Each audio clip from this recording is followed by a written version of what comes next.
یہ وہ بت تھے جسے لوگوں نے اپنے ہاتھوں سے نہیں تراشے تھے، بلکہ یہ جیتے جاگتے حقیقی انسان تھے۔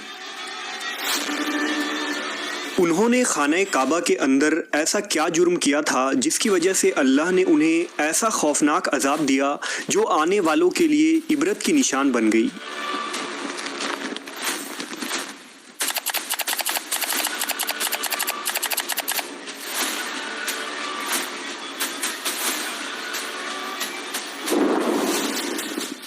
جب سے خانہ کعبہ تعمیر ہوا تب سے لے کر اب تک جس نے بھی بیت اللہ کی بے حرمتی کی یا بے حرمتی کرنے کی کوشش کی تو اللہ نے ان کا وہ حشر کیا کہ رہتی دنیا تک عبرت کا نشان بن کر رہ گئے، پھر چاہے وہ دنیا کا طاقتور بادشاہ ابرہہ اور اس کے ہاتھیوں کا لشکر ہی کیوں نہ ہو۔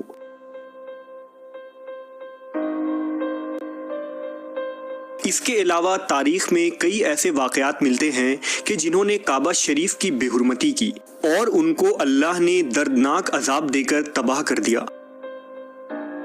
اس کی ایک مثال اساف و نائلہ ہے۔ اساف بن یالا اور نائلہ بنت زید دراصل قبیلہ بنی جرہم کے ایک مرد و زن تھے۔ نائلہ ایک خوبصورت اور حسین لڑکی تھی جو اپنے قبیلہ میں یمن کے کسی علاقے میں رہا کرتی تھی۔ یہ خوبصورت حسینہ قبیلہ بنی جرہم میں اپنے حسن کی نمائش کیا کرتی تھی۔ وہ فحش لباس پہن کر گھر سے نکلتی تھی اور قبیلہ کے نوجوان اس کے پیچھے پیچھے چلتے تھے۔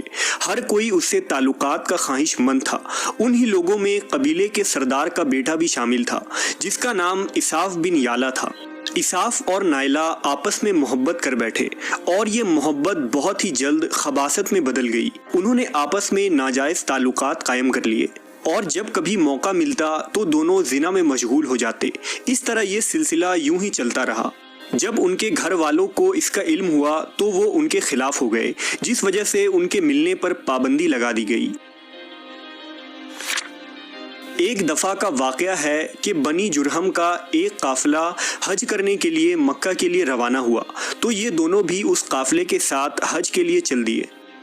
قافلہ مکہ پہنچا اور یہ حج کے ایام تھے۔ انہی دنوں کا واقعہ ہے کہ ایک روز کعبہ میں لوگوں کی تعداد بہت ہی کم تھی اور آس پاس کوئی بھی موجود نہ تھا، لہذا شیطان نے ان کے دلوں میں وسوسہ ڈالنا شروع کر دیا۔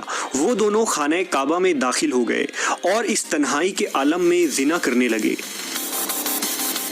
ان کے اس خباثت اور کعبہ کی بے حرمتی پر زمین اور آسمان کانپ اٹھا۔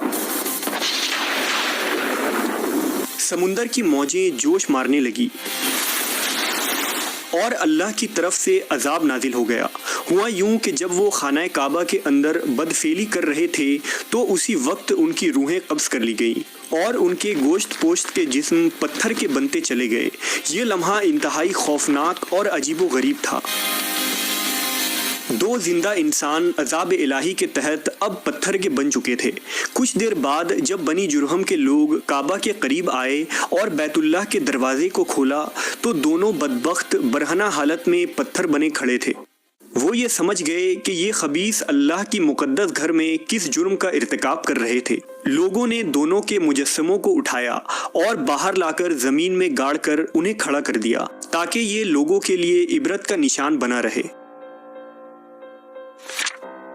کچھ دن گزرنے کے بعد مکہ کے لوگوں نے اساف کے بت کو اٹھا کر کوہ صفا کے مقام پر رکھ دیا اور نائلہ کے بت کو اٹھا کر کوہ مروہ کے مقام پر رکھ دیا۔ صفا و مروہ دراصل دو پہاڑی ہیں جو حرم کعبہ کے بالکل قریب ہی ہیں۔ انہی دو پہاڑیوں پر چڑھ کر اور چکر لگا کر بی بی ہاجرہ علیہ السلام نے اس وقت پانی کی تلاش کی تھی جب حضرت اسماعیل علیہ السلام شیر خوار بچے تھے۔